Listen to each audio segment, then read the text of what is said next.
La troisième bougie du fair value gap que tu veux trader est vraiment cruciale. C'est celle qui va te permettre de déterminer si ton fair value gap a de fortes probabilités ou non. C'est exactement ce qu'on va voir aujourd'hui.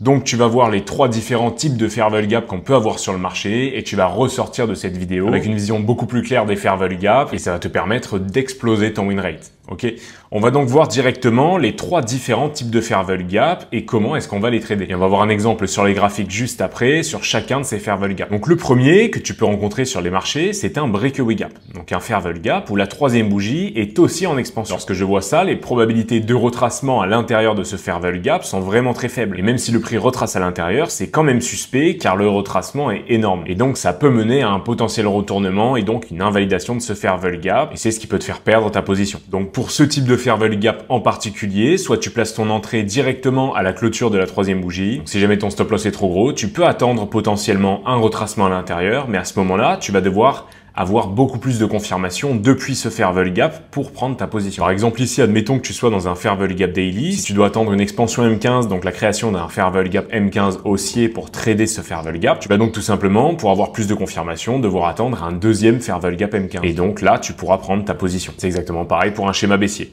Soit tu rentres à la clôture de la troisième bougie si le stop loss n'est pas trop gros. Dans ce cas-là, ici, je pense que le stop loss, il aurait été super gros. Donc j'attends un retracement à l'intérieur et je veux plus de confirmation pour pouvoir prendre ma vente. Et si jamais le prix ne retrace pas à l'intérieur et que tu as quand même un SL beaucoup trop gros, tu peux attendre la création d'un nouveau fair value gap baissier dans ce cas-là, mais dans une unité de temps plus petite. Donc ici, par exemple, si on était sur un fair value gap H4 baissier, je serais descendu en H1 pour chercher la création d'un fair value gap baissier H1. Et si on avait eu un fair value gap daily baissier, j'aurais attendu un fair value gap H4 baissier depuis ce breakaway gap. Voilà donc pour ce premier type de fair value gap. On va donc voir directement l'exemple sur la paire USD-CHF le 5 mars 2025 en H4. Tu peux donc voir ici sur cet exemple, j'ai un beau fair value gap H4 baissier et la troisième bougie est en expansion. Dans ces cas-là, un retracement à l'intérieur est quand même suspect. Donc j'aurais attendu beaucoup plus de confirmation pour pouvoir prendre ma vente depuis ce fair value gap. Et ici, tu peux voir que le prix ne retrace pas à l'intérieur.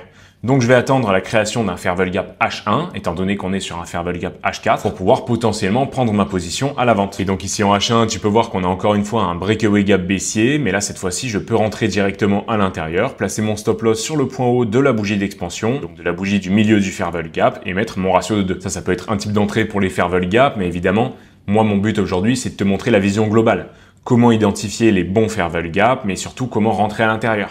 Soit attendre voilà plus de confirmation ici, c'est ce que tu aurais pu faire aussi. Si dans ton plan tu préfères rentrer en M5, eh bien je serais tout simplement rentré en M5 au retracement, donc à l'intérieur de ce breakaway gap. Ou alors j'aurais attendu la création d'un fair value gap M15 baissier si le prix n'avait pas retracé à l'intérieur de celui-ci. Et j'aurais eu une super position pour aller chercher ce point bas. Le deuxième type de fair value gap, ça va être un fair value gap de retracement. C'est-à-dire que cette fois-ci, la troisième bougie, au lieu d'être en expansion, elle va être tout simplement en retracement. Elle va faire une grande mèche et un gros corps de bougie baissier. À l'inverse de l'exemple précédent, plutôt que d'avoir une bougie d'expansion, ici on a un gros retracement sur la troisième bougie. Donc sur cet exemple aussi, on a un retracement avec une énorme mèche à ce niveau-là. Et sur l'exemple baissier de droite, on a une énorme bougie haussière avec un gros corps. Lorsque je vois ça, je vais encore une fois attendre plus de confirmation à l'intérieur de mon fair value gap pour rentrer en position. Car cette grosse bougie de retracement, ça me donne quand même beaucoup de probabilités que le prix se retourne. Et donc il y a beaucoup plus de probabilités que ta petite confirmation à l'intérieur en M5 ou en M15 se fasse irrespecter. C'est pour ça que je vais attendre toujours plus de confirmation et en plus de ça, l'invalidation des résistances qu'on a sur la gauche. Admettons ici qu'on soit en H1, si j'avais eu un fair value gap baissier M15, j'aurais attendu qu'on l'invalide pour prendre ma position à l'achat. Et c'est exactement pareil donc pour ce fair value gap baissier, plus de confirmation à l'intérieur pour pouvoir prendre ma vente. Voilà donc c'est la seule spécificité que je vais attendre pour ce type de fair value gap de retracement. C'est donc identique au breakaway gap. On va voir un exemple sur le Nasdaq le 8 avril 2025 en daily. Voilà donc ici on est le 8 avril sur le NQ, donc le Nasdaq en futur. J'ai ici mon fair value gap baissier et tu peux voir que la troisième bougie fait un énorme retracement. Ok.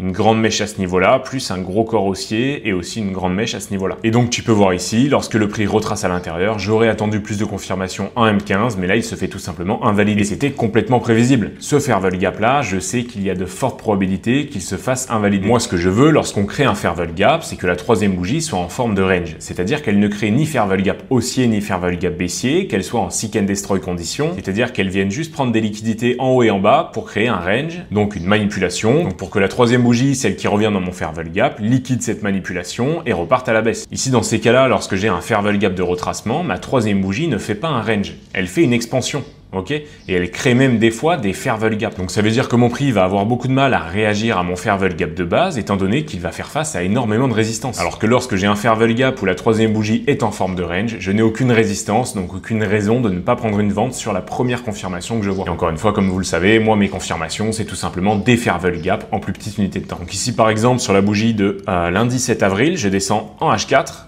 et vous pouvez voir qu'on crée donc des fair value gap haussiers. Alors je vais enlever ça, ça nous gêne, et regardez à ce niveau-là, on crée même un breakaway gap, ok, donc un fair value gap avec une forte expansion. Donc ce fair value gap a pour moi de faibles probabilités et c'est pour ça qu'il se fait invalider à ce niveau-là, ok.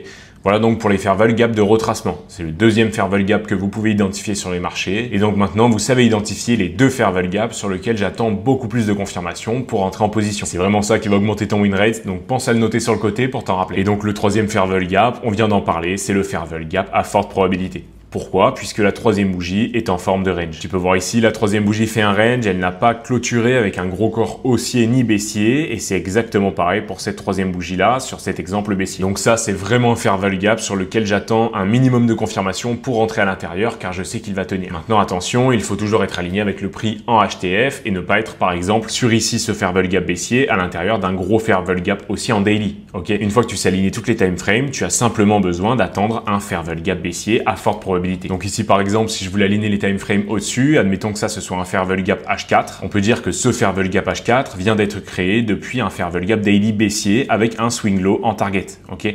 Et à partir de ce moment-là, là, ce fair value gap, c'est vraiment un A+, car il vient d'un fair value gap dans une unité de temps plus grosse. Et encore une fois, un fair value gap, donc ici en daily, qui aurait été à forte probabilité. C'est vraiment comme ça que tu peux aligner toutes les time frames. Identifier un fair value gap à forte probabilité en weekly ou en daily, puis depuis ce fair value gap, attendre une confirmation avec un nouveau fair value gap qui réagit à ton gros fair value gap daily ou weekly, avec un nouveau fair value gap en plus petite unité de temps, mais à forte probabilité. Donc où la troisième bougie est en forme de range. On va voir un exemple ici sur le Nasdaq le 31 mars 2025 en daily. Donc ici, on va passer au 31 mars. Donc je me positionne avec l'outil replay à ce niveau-là et tu peux voir que donc la troisième bougie fait un range, ok? Donc ici, on est en daily. Si je descends en H4 comme tout à l'heure, tu peux voir qu'on ne crée aucun fair value gap. À ce niveau-là, je n'ai aucun fair value gap haussier en H4 qui s'est créé. On a fait une légère expansion, mais pas un momentum assez fort pour créer un fair value gap H4 haussier, et c'est vraiment bon signe. Donc à partir de là, je peux directement trader mon fair value gap baissier. Et là, on a un point qui est important, c'est le fait d'attendre des confirmations pour entrer en position. Sur la bougie à ce niveau-là qui a retracé dans mon fair value gap, on peut voir qu'il y avait une faible volatilité. Et donc, le prix n'a pas réussi à chuter plus bas. C'est donc pour ça que j'attends toujours une confirmation. Et ici, tu peux voir que le prix ne crée pas de fair value gap H4 baissier. C'est donc le lendemain qu'on a eu une entrée lorsque le prix a liquidé le previous day high, donc ce point haut du 1er avril. Et ensuite, j'ai eu donc mes confirmations en M15 à l'ouverture de New York pour entrer en position. Voilà donc pour les trois différents types de fair value gap. J'espère que ça va t'aider dans ton trading dès aujourd'hui. Pense à t'abonner pour pas rater les prochaines vidéos. Et je t'ai aussi mis un lien en description pour réserver un appel avec moi durant lequel on va construire ensemble une roadmap pour que tu réussisses beaucoup plus rapidement dans ton trading. C'est totalement gratuit. Mon objectif, c'est vraiment de t'aider à débloquer aujourd'hui les problématiques qui font que tu n'es pas rentable pour que tu arrêtes de tourner en rond et perdre du temps. Ok? Alors donne-moi ton créneau en commentaire et je te dis à de suite, c'était Bruce.